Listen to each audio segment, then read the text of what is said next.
Thank you to all of you. I'm really, Craig, I appreciate the invitation to be here and just get to know this community a little bit. Um, if I can get the first slide, please. Okay, oh, got it. Um, this is not a community that I know very well, but I'm really excited about learning about what we might be able to do together to connect science with industry to be able to really take better care of patients.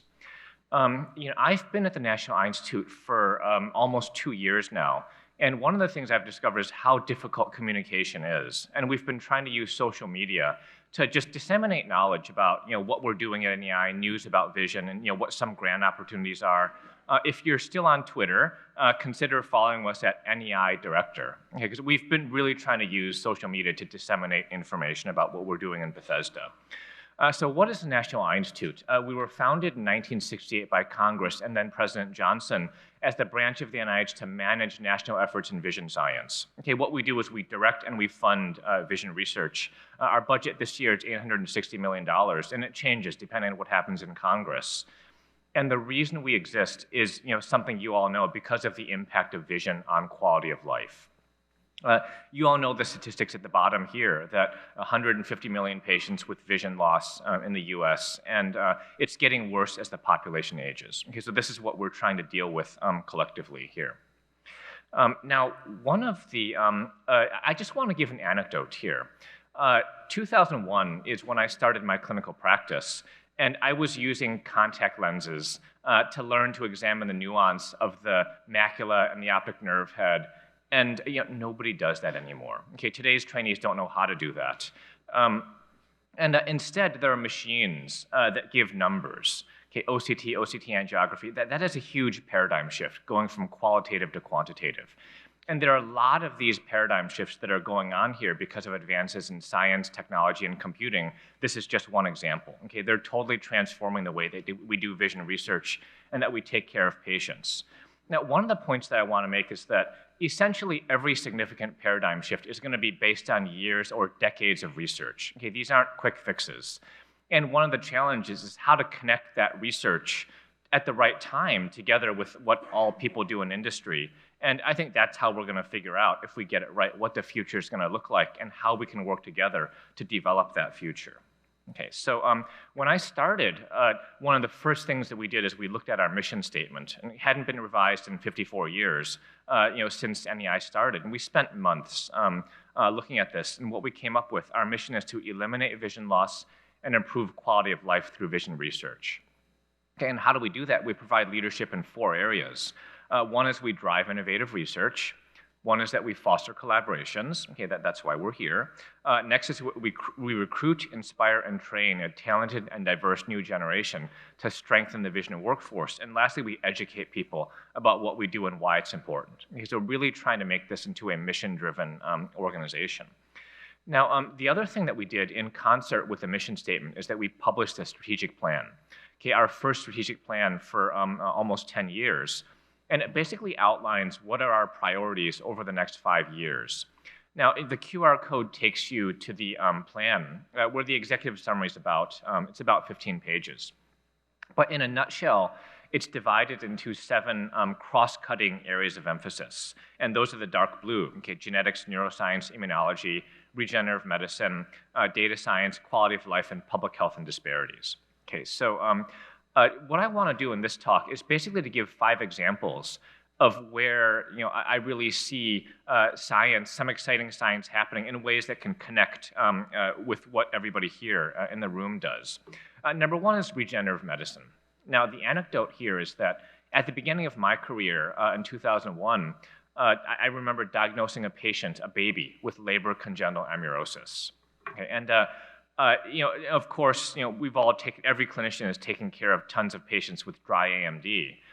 And, the one common theme of that is that we told these patients, essentially, there's nothing we can do for them. Now, in 2017, there was the first FDA-approved gene therapy for any disease in any field of medicine. And I know there was a session across the hall here for RPE65-driven LCA, same thing as that baby had. I think videos like this take my breath away every time still, where on the left side, this is before versus after gene therapy, and the video came from Jean Bennett at University of Pennsylvania. And before, you'll see that the woman cannot navigate this mobility maze, but afterwards, she's going through relatively easily. And if somebody would have told me this in 2001, it would have been science fiction. Okay. And I just want to give another example, cell-based therapies for dry AMD. I'm really proud. There's a lot of work in this area going on now. But I'm really proud that Kapil Bharti at the NEI in Bethesda has done some really, really nice work involving stem cells, where they take peripheral blood, isolate induced pluripotent stem cells, and then grow RPE cells backwards from that. And then they develop methods to take those RPE cells, grow them on biodegradable scaffolds, and then transplant them underneath the retina of patients with dry AMD. And they've done this initially in pig models, and then a few months ago did the first in human surgery. And that was done in Bethesda, and the lead surgeon was actually Amir Kashani at Johns Hopkins.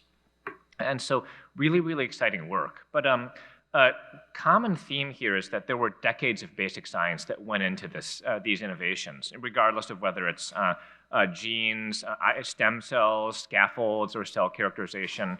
And so again, the challenge is how do we connect science together with practice? Here's an example.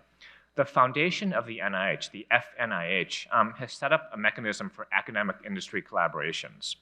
The example is the Bespoke Gene Therapy Consortium. Okay, so this is a $76 million project over 5 years that involves partners, the FNIH, the FDA, industry, and the NIH. And there's several institutes, including us at the NEI, who are involved. The purpose is to develop gene therapy platforms for ultra-rare diseases. And some of the industry partners actually are a few of your companies, things like FFB, Janssen, Novartis, Pfizer, Spark Therapeutics. But the idea is that there's a science part and a clinical trials part, where the science part is basically optimizing and methods to develop vectors. And the clinical trial part is trying to standardize that process, okay, creating a standard playbook, because these are really, really rare diseases. How to generate vectors, how to harmonize manufacturing practices, how to streamline regulatory pathways to get through FDA. Peter Marks from the FDA was really, really involved with creating this program, and ultimately how to de-risk this for the commercial sector. And so the way that this worked is that there were people had to apply for candidate diseases for clinical trials, and there were 14 candidate diseases that were selected. And of those 14, I was really excited that 5 of them were eye diseases. Okay, it just shows how much work there's going on in this community. So I would say that we need your help to identify what are similar public-private partnerships where we could build something like this. What's an ideal project? There's a significant medical need. It would support the NEI mission, right? Eliminating vision loss, improving quality of life. There's no single entity that can do this on their own, and that there would be some benefit to everybody in a pre-competitive space. Okay, so we can do big science this way. Now, many of you know about this NIH Small Business Program, and I just want to give a plug for this and some examples. So if you don't know, we have a very robust program at NIH that supports small business entrepreneurs. It provides non-dilutive funding for early stage R&D. And there's 2 categories. There's SBIRs in bold here, small business innovation research. And these are basically for small business-led projects. And there's STTRs, small business technology transfer projects. And those are for projects that are done in collaboration with a university or a nonprofit organization. And for each of those, there's 2 phases. Phase 1 is smaller, and it's hundreds of thousands of dollars. And they basically are for demonstrating feasibility. And phase 2 is for a full R&D project, and those are budgets basically up to $2 million. So really, I think that we need your help in identifying opportunities for how can we connect science together with what all of you are interested in, and what's the right stage of science, and how can we help at NIH in making those connections. Now, just one example of many of SBIRs, optogenetics, Nanoscope Technologies in Texas has had long-standing funding through the SBIR mechanism. And they've developed these multi-characteristic opsins, these light-sensitive proteins that get injected into the eye, intravitreal injection.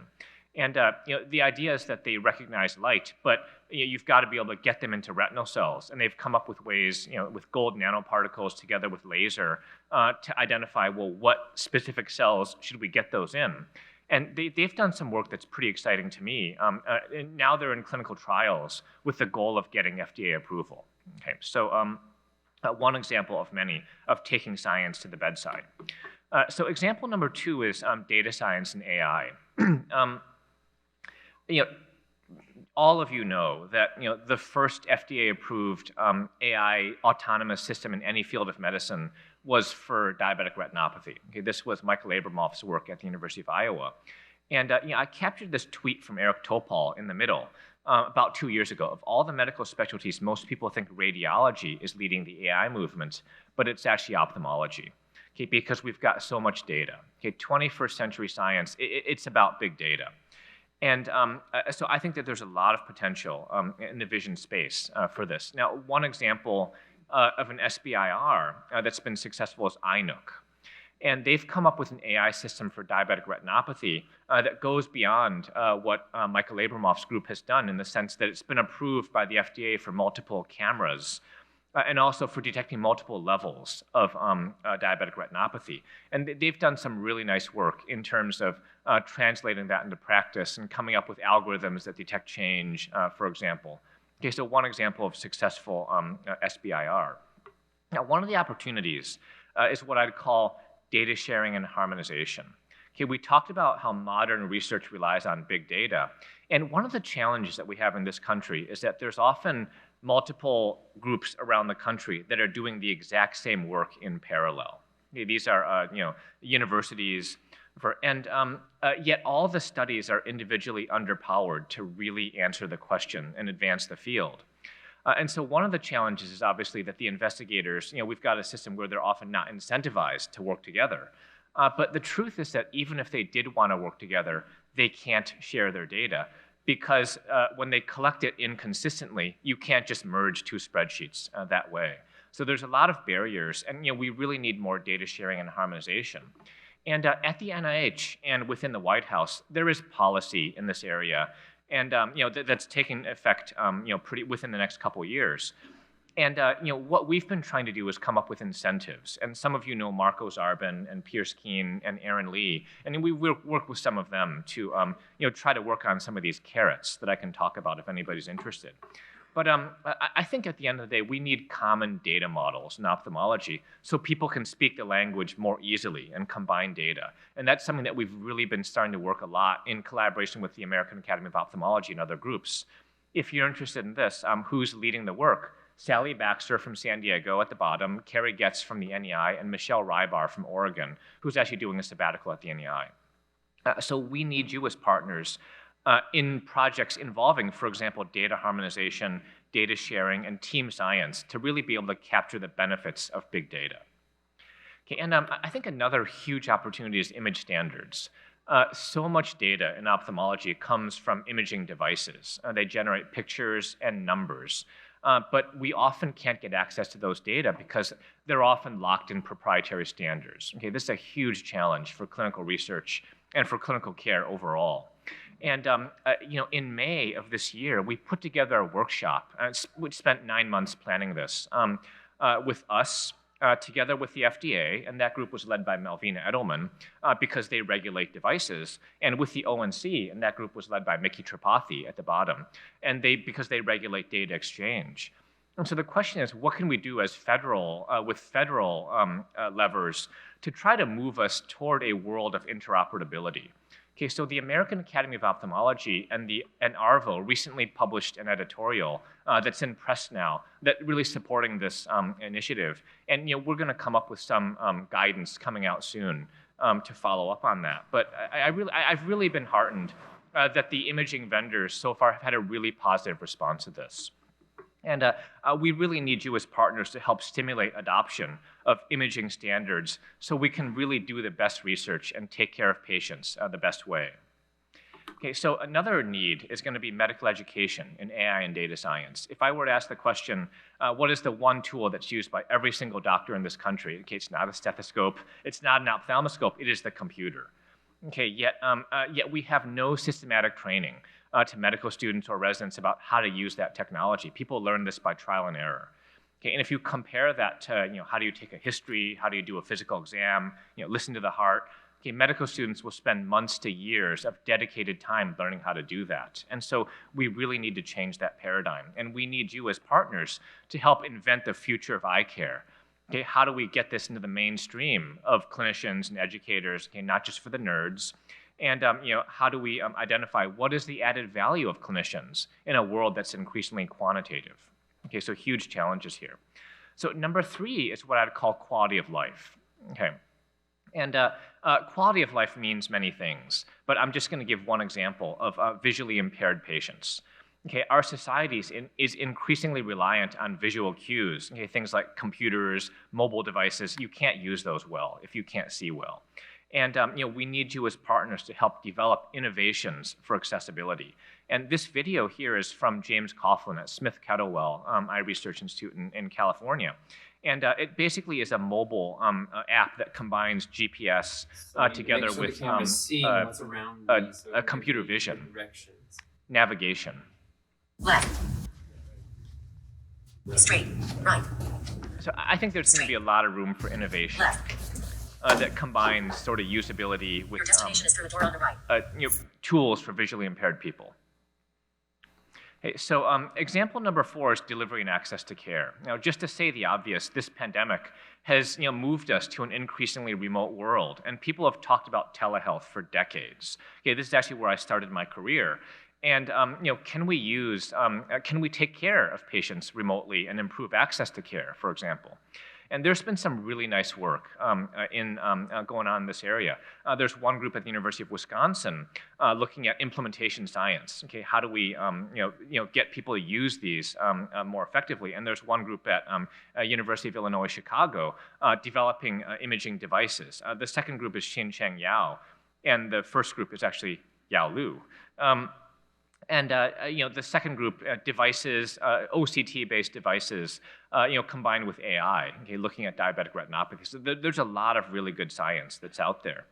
But we need you as partners in developing, number 1, technologies to take images in the field and capture data, and number 2, technologies to figure out what to do with that data once it's captured.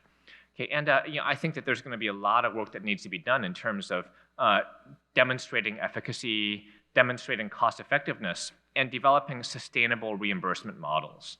Okay, I don't think this is going to look like creating new CPT codes. And I think it's going to be just re-engineering that healthcare model to a remote-based model, and somebody's got to figure out how to do that. And one example in this area that came through SBIRs is vision screening for amblyopia. Okay, Rebiscan is a company up in Boston that's developed a really nice device, the Blink, that's a vision screener that basically identifies a risk of amblyopia or strabismus. And it came out of work that David Hunter and David Guyton did in Boston and Baltimore. Okay, so a lot of success stories here. And example number 5 is my last one. It's what I'll call addressing barriers to care. Now, just to say the obvious again, this pandemic really exposed a lot of inequities in this country in terms of access to eye care. And one of those things is on the upper right, New York Times article just exposing that a lot of visually impaired patients cannot use home COVID tests because they can't see the pink line or they can't read the instructions. And so we've been doing a lot of work to try to improve accessibility of these tests for visually impaired. But there are a lot of population in this country who really need better access to eye care. And I think there's a lot of work that we need to do involving understanding what are these social determinants of eye care. In other words, why are there people going blind from treatable disease, even in 2022? And I would just suggest to all of you that there's going to be a lot of benefits of diversifying our vision workforce so we can get better insights on how to improve clinical care and do better research in this area. Okay, so my last slide is just a sum of these points. How can we best work together? Number 1, identify potential areas for public-private partnerships. like the bespoke gene therapy. Number two, help us better identify ways to connect science together with translation. And maybe it's going to be through SBIR, maybe it's going to be through some other mechanisms. Number three, support data harmonization and data sharing so we can really realize the benefits of big data together. Number four, promote adoption of imaging standards.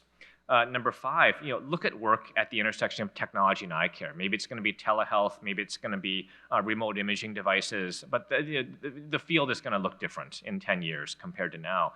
And lastly, recognize the importance of addressing barriers to eye care and the importance of building a diverse workforce.